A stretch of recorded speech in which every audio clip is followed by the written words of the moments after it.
had two set up and I clicked one really quickly at 8 o'clock. I went, uh-oh.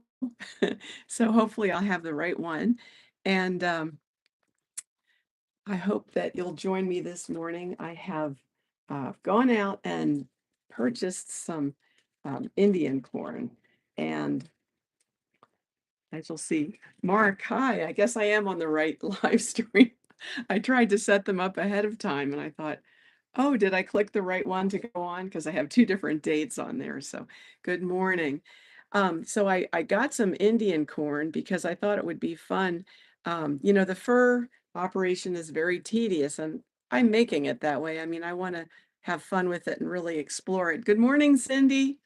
And so I went out and I bought, I went to, around here we have Sprouts, and I went and bought some Indian corn and I took it apart here. And um, I'm all excited because I get to show you a little bit of, all right, so we're going to go on and on and on with the raccoon, but now we can start to make the Indian corn. Hi, Al.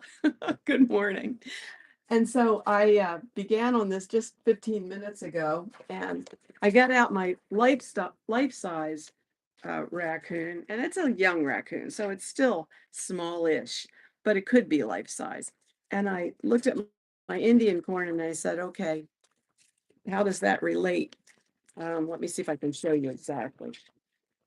So it's a little big. I mean, I could make this bigger, I suppose, um, and I might. So on the other hand, I don't want it so big that it's overwhelming on the sculpture. So I fixed the hand position a little bit, and I did promise to get better resolution in the future, but I haven't hooked up my new mesh router, I think it's called. I have to call the company and hook it up, but I think I'll get better reception once I do. But meanwhile, let me show you my idea for how I would start this. So I made a general shape, looks like a carrot almost, and just trying to, follow the general shape of the Indian corn. It's not quite like a carrot.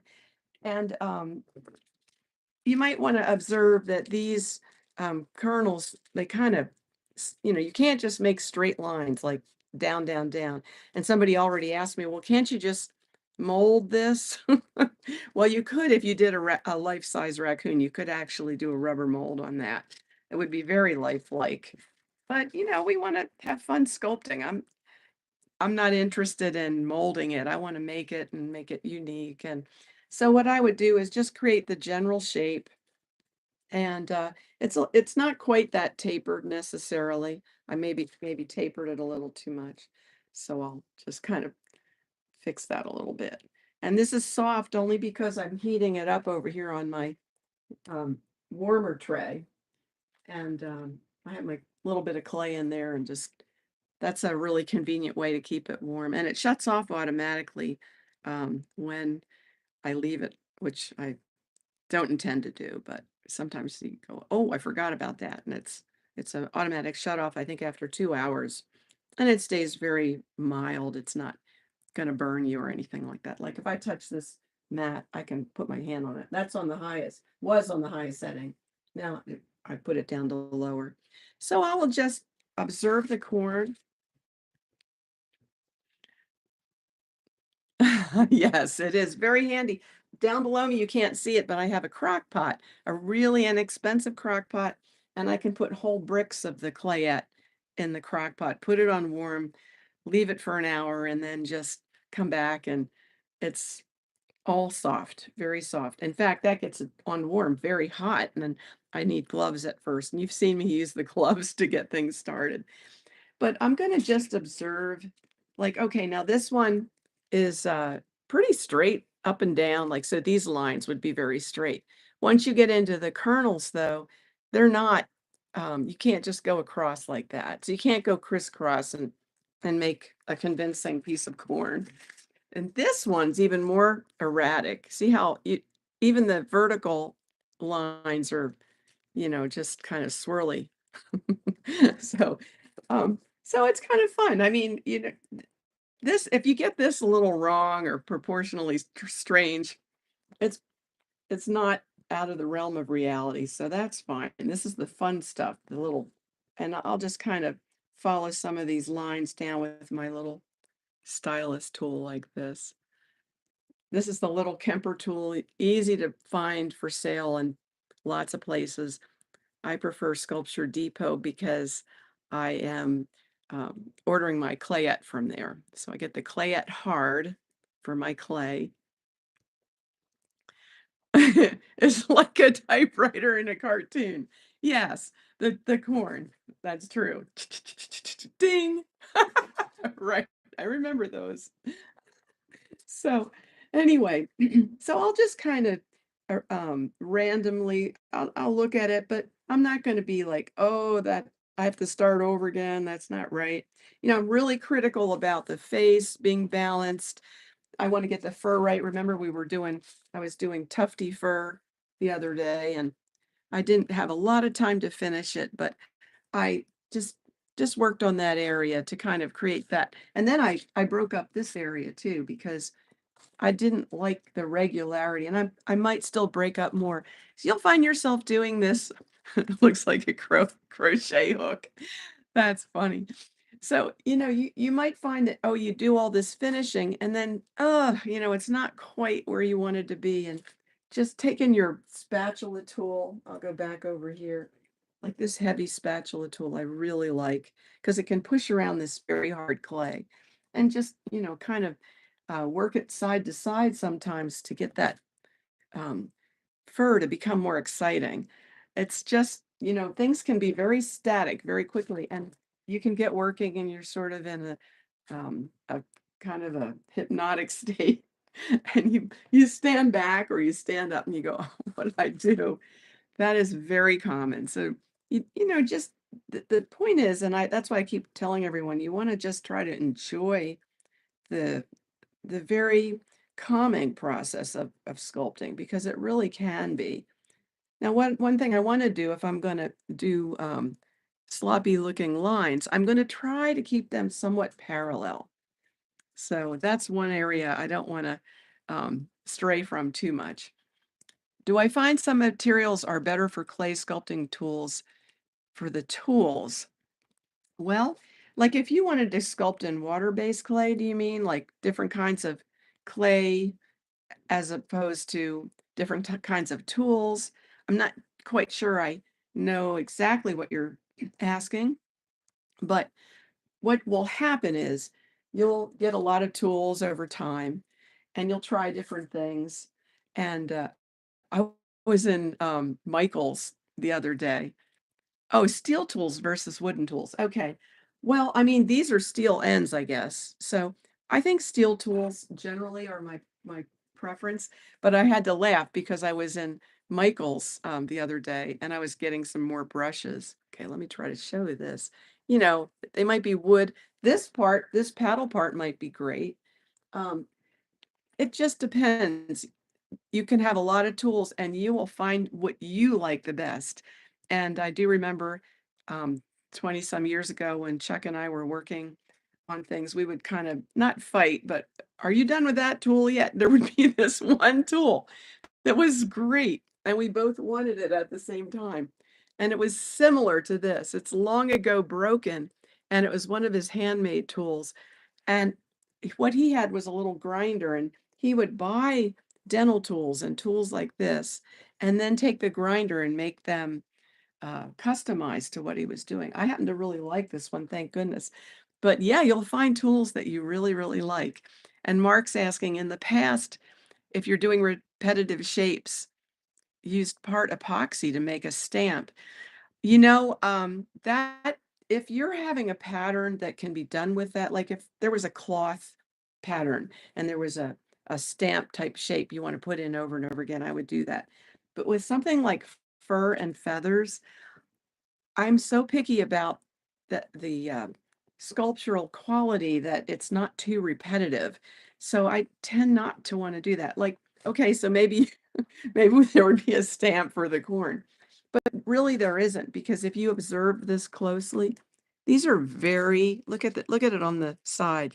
The shapes are, you want it to be authentic, then you're going to have to go in there. And so what I would do is, all right, I'd create my channels and sort of do parallel channels, similar to how the corn has it. Then I would go in with another tool, maybe even this one, and just start to create my round shapes, but I'm going to show you the real good trick. So it would be like round shapes like that, and I would go up and down, and they're not right next to each other. So I would go close and close, clean up that excess clay, and then the trick is, let's see if I have the right brush, because I might not have the right brush ready to go here. What I would do is take my brush just broke. Okay. To the rescue, one moment. um, what I would do is, if I can find another brush quickly, is take a smaller brush, and I'm getting there, guys. All right, this might not be the best one immediately, but you're going to get the idea here. Okay, this one's good. Let me bring it in front of the camera. See that? It has some push on it. It's not real soft. So what I'm going to do is get I'm really liking this Turpenoid Natural. You do have to let it dry. Sometimes more than a day it might take. But what you're going to do is get a little Turpenoid Natural on your brush and just go around those shapes. Now, I didn't do a very good job because I'm trying to do it fast, but you will be shocked how you can pull those shapes into a form that's very rounded that you can't really achieve with the tool. So, element of chaos to make something look natural. Yes, it looks artificial when it's too lined up, because nature obviously is not going to do that. Yet there's still a pattern to that. There's still order to that. And each of those kernels has a distinctive oval kind of rounded shape. So now I'll try to show you this close up at the end. Let me get this I'm just using the stylus, this round stylus, to carve this out. When you next come on, I'll have this more completed so that you can see the end result. So you can put a little brushwork on it, then go back, do it again. And it's an ovoid kind of shape if you're looking at it. So let's see if I can get my brush in there now. The brush will create those shapes that you just can't do without it. And now that we have a nice non-toxic solvent, let me go back over that. It will create convincing, well, not quite yet, but you'll see it will, I promise. Convincing ovoid shapes that are in a pattern. I'm just going to carefully detail it a little more here. I'm actually pulling out clay from around the little shapes as I'm doing this. And then take that off. And the brush. And by the way, clean your brush a lot, because once it gets gunked up with too much clay, it starts to redeposit that clay, and you don't want that. So I'm just going around. I'll show you this in a moment. Right now, this isn't very accurate yet because I'm rushing it. I want to show you the effect. But oh, see how it can make those round shapes so effectively with, think of a tool that might do that. It might be almost like what Mark was referring to, a kind of a stamp might do that. But I think it would cause you to overlook some of the actual, see how fast that got done? Texture is, texture is really important. I guess proportion. Oh, there's my limit. Proportion first, and then the anatomy and the lining up of the face, and then go in with your texture. But your texture has to complement your proportion and your anatomy. And when you find yourself steering off course. It's like I felt like I was going off course, and if you compare this to my previous videos, you'll see I'm adding. And that's what I always do. And you have to look at it to and stand back and go have lunch and come back and really scrutinize what is it that's bothering you, and go look at your original model again. Like I'm going to look at the raccoon videos and say, what is it that I'm frustrated with? I know it's hard to get the whole picture. It really is. Thank you, Al. But the whole picture is just, it's your building. You're using building blocks and tools. You're going to find out what tool you like the best. I don't know if you can see, I have a bunch of them laid out here. This represents, maybe a, a, a tenth, maybe less than of the tools I have. And a lot of the tools I have are for um, plaster. I think that you guys all know I'm still in school finishing up, and I've got the spring semester to go. And then after that, I hope to go crazy with plaster mold making, so I can show you all that and how to work in the plaster. Because, oh my gosh, what a transformation. You think you have a very refined clay, and then you get into the plaster and compare it. It's like, wow. And now you can mold the plaster and do a few reproductions of that, or go to bronze, and you'll have kick butt great work when you do all these steps. Hopefully you'll enjoy it and it won't feel tedious. So bit on problem with hyper focusing on drawing, and then when yeah, it's just, always, here's another trick. Take a mirror and look at your work in a mirror, and you might be shocked at things you can see that you can't, and that goes for two-dimensional drawing or sculpture. So I have to say goodbye today, but I'll be back on Friday. Think of questions. Thank you guys for coming on. I really, really appreciate it. And I'll see y'all soon. Write me questions that you haven't thought of.